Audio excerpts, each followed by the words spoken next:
Alright, hey guys, I'm going to try and film this for you, just a couple of turns of this Victory and Glory. Now this is the manual, the PC manual for the game to play on the computer. Printed this off and it's got percentages and very detailed accounts of how the game works, such that you can use this as a rule book for your miniatures, which is what I've done in the past. There is also a board game version of Victory and Glory, but I'll be honest, there was some false advertising included with that, which is part of the reason I bought it. And after I had purchased it and gone through some things, there were things that were supposed to be in that game that for whatever reason were not included. And it is really a severely watered down version of the computer game. Now, don't get me wrong, I understand that a board game can't do and recreate everything that the computer version does, but there are some fundamental things that should be included in that game, such that you should see here, for instance. Not the miniatures, obviously, but that was not included. I mean, it was really watered down. I was severely disappointed in that game. So,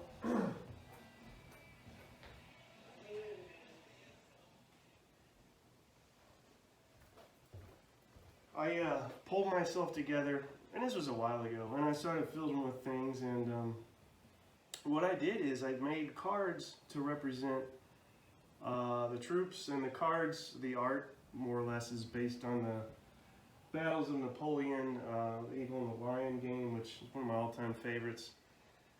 And so I could recreate the battles from the PC version, the detailed major land battles, on the tabletop. And then relatively recently, for those of you that have been following, I've accumulated some Napoleonic miniatures, which I've just, for fluff and flavor, added for purposes of this meandering. So, for those of you not familiar with this, it's pretty simple but effective.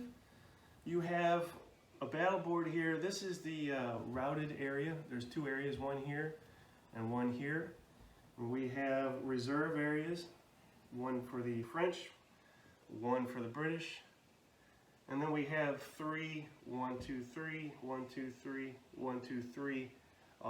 I guess you could call it a left, center, and right flank, depending on which side you're on, collectively known as no man's land. The gist of the thing is, you randomly decide how long this battle lasts, 3 to 5 turns, and then the one side or the other at a certain point would have the choice of leaving the battle, which then would possibly result in pursuit. The object of this thing is to clear the enemy of one of these lanes, for lack of a better term. And I've done something similar to this in the past. I think you guys may remember, may not. Either way, I'm revisiting it. I just was kind of chomping at the bit for something kind of light and junk foody. But again, don't be fooled. There's quite a bit going on, as you'll see here. So to start, what you really need to do is determine initiative, and you're going to do this a lot because it's kind of impulsy. You roll to see which side goes next, and then you activate a unit, and then etc. So we have commanders here with ratings. I have a 8 commander for the French, rating 8, and a 10 rating for the British. And again, with the information on the cards, which is relevant to this game, not a lot of information, just a single number for each unit. For instance, a 0 represents militia. Heavy cavalry can go up to as high as 4. Infantry typically is a 2. Guard infantry gets a 4. And artillery, depending on light or heavy, can range from 1 or 3. What else? Etc. So that's that. Let's just hop right in, and I'm going to roll the dice and determine who goes when. So we have a 10 for the French. When you add the command rating, that makes 18. A 1 for the British. When you add that, that is an 11. we're going to say the French got it. So what you want to start doing is pulling up, because you cannot attack unless you're adjacent, with the exception of the artillery, which can fire from up to 2 spaces away. So all the artillery that is in place here on this first line can fire with a penalty, however. So what I will do though is go ahead and pull this infantry up here, and you're only allowed 4 units per lane, and he would then be I don't know, spent, for lack of a better term, tired, exhausted. Now, the infantry can only get 1 action, for lack of a better term. His action was movement, so he cannot fire. His action is complete. Now we determine who goes next. Looks like the British are going to go because they roll a 9 with a 10, makes 19. 8, 9, 10, 11, 12, 13 versus 13, so it is the British. Now that I've claimed this second line, the British cannot move up there. They could, however, elect to fire, or they could themselves move up, and I think I'm going to go ahead and do that. Let's move up. So they are now, that infantry unit is now tired. They're going to have a little nap. Roll again, and this is how it pretty much goes, at least initially. We'll have some combat here before too long. Looks like 16 for the French and 13 for the British, so the French will go.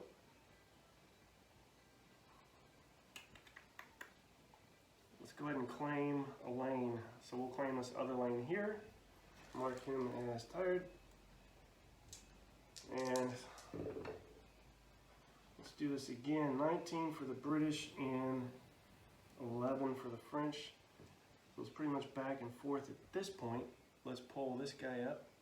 Now, here's our first battle, because this light cavalry, or any cavalry, light or heavy, has 2 actions. Now that can consist of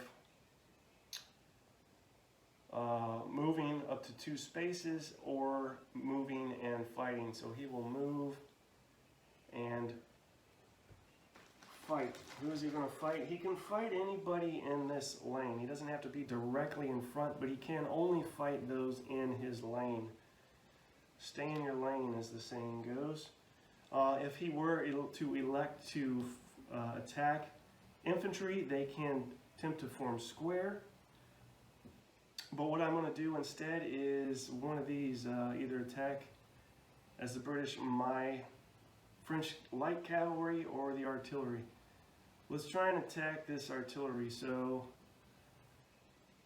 we'll go to the book, because there are a lot of modifiers, and determine the modifiers. So,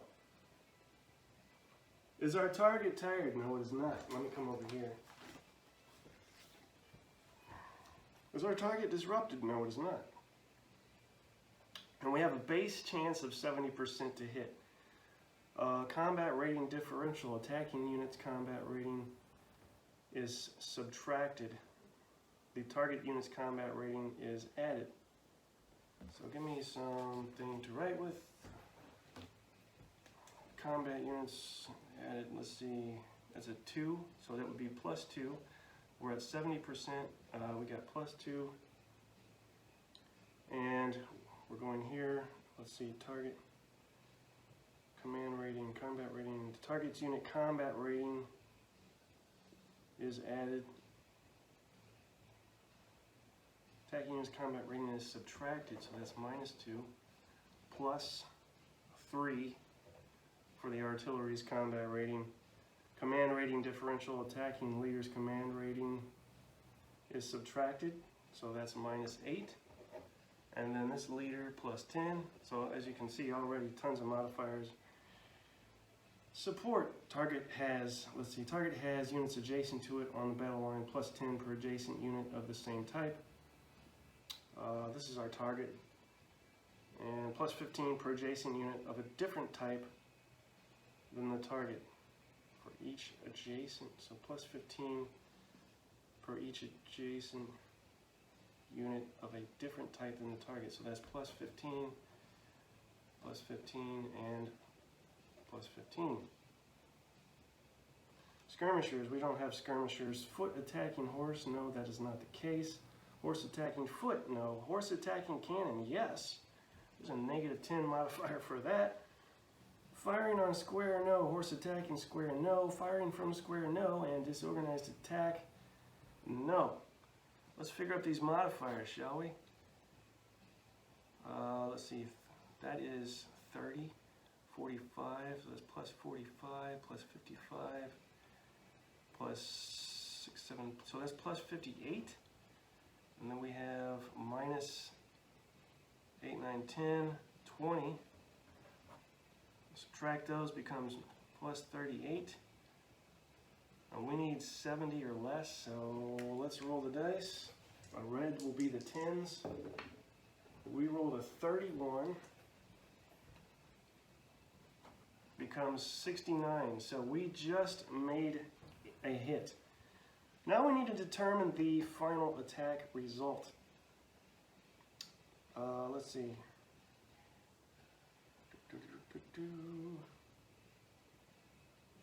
And also it says a raw result of 1 to 10 on the dice is always a hit. Now we need to determine the effects. Randomly, we roll 2 dice. And 1 to 10 always destroys the target. Let's see, base results. If infantry is attacking infantry, if artillery is attacking infantry. Alright, let's see what the effect of that is. That is an 11. 1 to 10 would have been destroyed. And in fact, 1 to 40 is destruction. So this artillery unit has been effectively eliminated from this game. Goodbye artillery unit, and good job British there. A lot of modifiers, that's how it works, and I like it. Who goes next? 17 for the British, 12 for the French, so it is the British again. Let's pull up this guy, mark him as gonna be tired, and he will attack this other cavalry unit here. So here we go again, right? Base chance to hit 70%. And is our target tired? No. Is our target disrupted? No. Combat rating differential. Attacking units combat rating. So let's see, that is -2 plus 2, so those cancel each other out. Command rating differential is attacking leader's command rating minus target leader's command rating.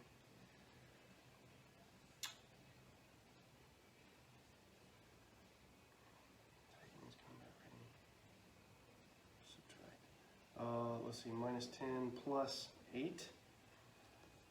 Support, do we have support? Target has units adjacent to it in the battle line. Let's see, +10 per adjacent unit of the same type, +15 per adjacent unit of a different type than the target. That would be +30, makes +38. Skirmishers, no. Foot attacking horse, no. Horse attacking foot, no. Horse attacking cannon, no. We're not firing on a square. Horse attacking square, no. Firing from the square, disorganized attack, no. So the modifier is now a +28. And let's roll the dice.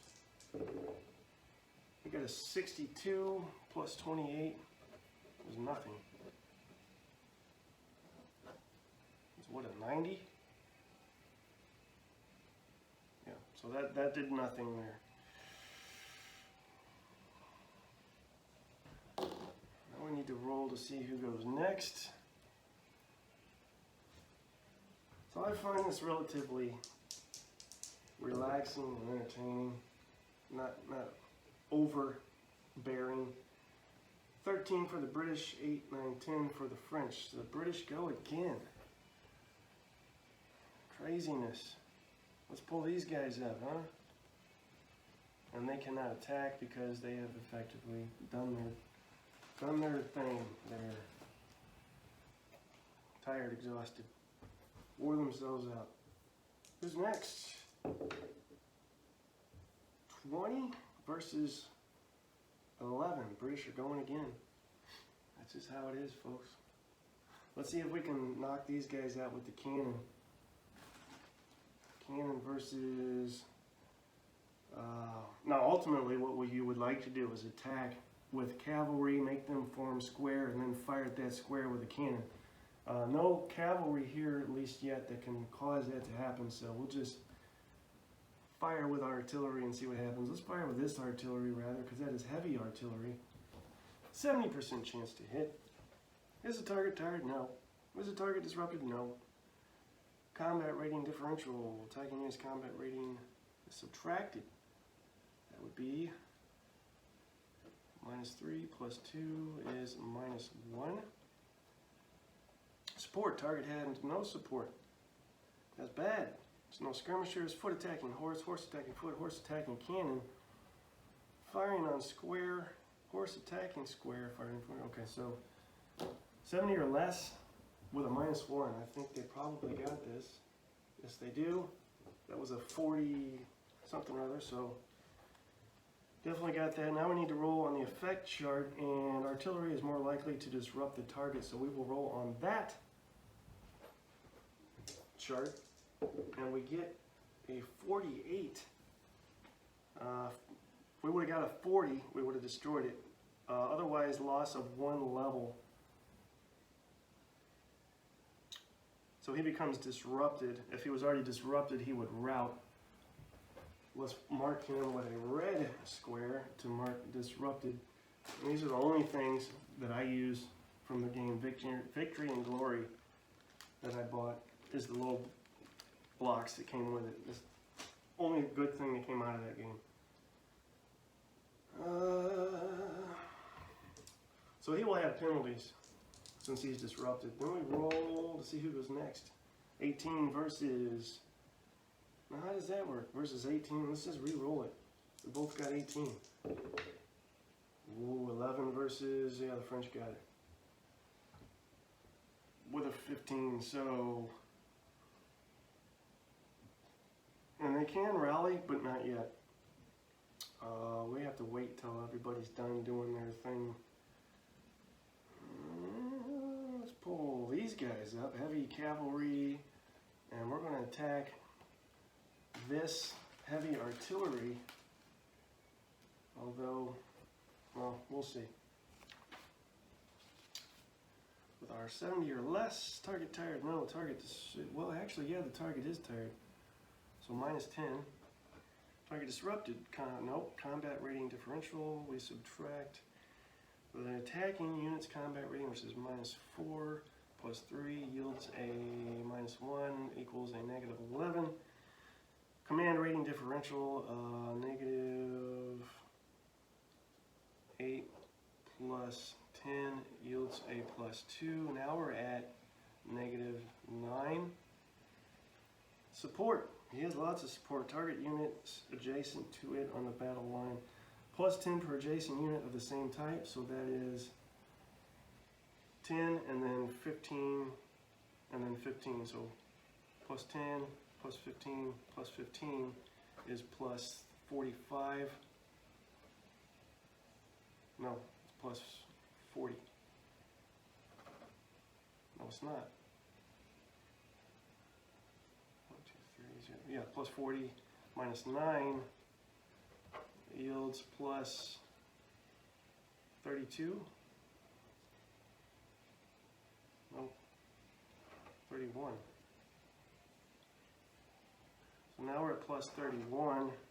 No skirmishers. Foot attacking horse. Horse attacking foot. Horse attacking cannon. Yes, -10 brings that down to +21. And let's roll.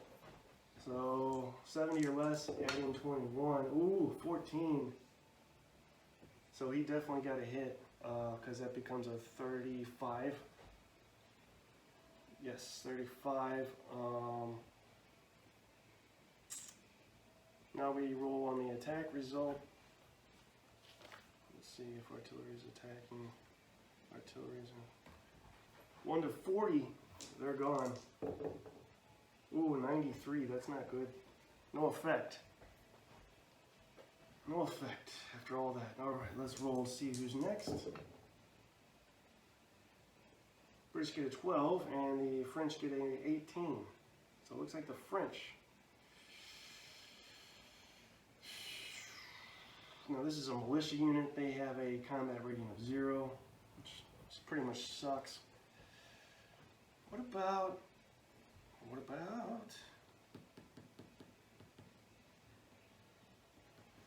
let's pull these guys up, and with our heavy cavalry rating of 4, attack the light cavalry with a rating of 2. Target tired, nope. Target disrupted, nope. Combat rating differential of -4 plus 2 yields a -2. Support, yes, they have support. That would be plus 10, plus 15, plus 15. There's another 40. Plus 40 becomes plus 38. No skirmishers, foot attacking the horse. Horse attacking foot. Horse attacking cannon. Firing on square, horse attacking square, firing from square, disorganized attack. And I think I forgot the command rating differential, which is plus 2 becomes plus 40. Jesus, that's ridiculous. Good roll here. Oh, nice. He rolled a 9. Can you believe that? That's awesome. He just knocked those guys out. That was going to be a... There was no way that should have worked. Gone. Nice. All right. That's how the game works. That's the way I've been doing it. And any questions or comments, post them below. I'll talk to you guys later.